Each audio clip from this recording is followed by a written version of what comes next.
Yun, welcome sa panibagong unboxing. I am Jamich nga pala. And for today's video, meron na naman tayo dito isang unboxing ng Krega. So, kung natatandaan nyo isang video natin, nag-unboxing tayo ng 20 liters na capacity ng Krega R20, hindi waterproof. At ito, waterproof. Pero bago ang lahat, shoutout muna sa Ride Manila at sa Krega. At wag na natin patagalin, buksan na rin natin kaagad itong backpack na sinasabi ko. Alright? So, ito guys, yung R22. So, 22 liter capacity. Mas malaki siya kung nalilitan kayo doon.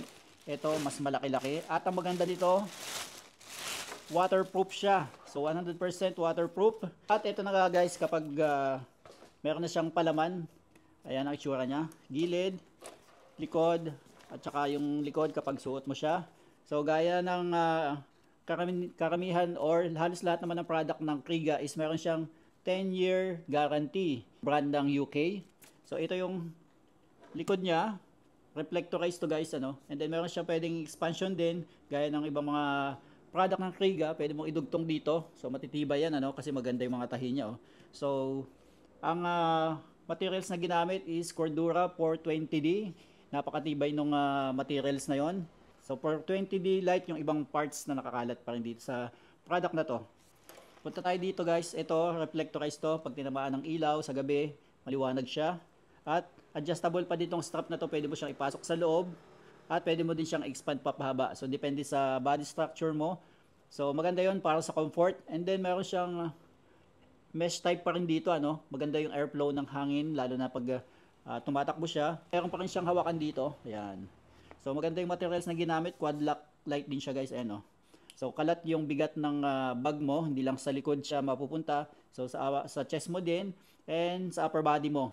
At ang maganda nito, kulay puti. Ayan.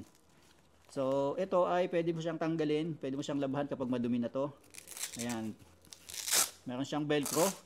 So removable tong puting ito at ito yung mismong waterproof. Ang laki niya, oh. So depende sa ilalaman mo, nasa sayo yan. And then meron siyang bulsa dito sa gilid pa rin. So, andito ang kanyang zipper. So, zipper niya, YKK pa din. Ayan. So, ito ay 4 liters. Hindi siya waterproof. Siguro water repellent lang. Mababasa pa din yung gamit mo dito sa bulsa na to. Ang laki siya, oh. Lalim, oh. Sa loob niya, guys, is meron pa din siyang hydration reservoir para sa tubig. So, 3.75 liters yung different product yun ng Krega. Pwede mong idagdag dito. At may hose na pwede mong ikabit dito. So, lalabas dito. So, 100% waterproof. Alright? So, thank you for watching. Shout out, Ride Manila, Krega, the best.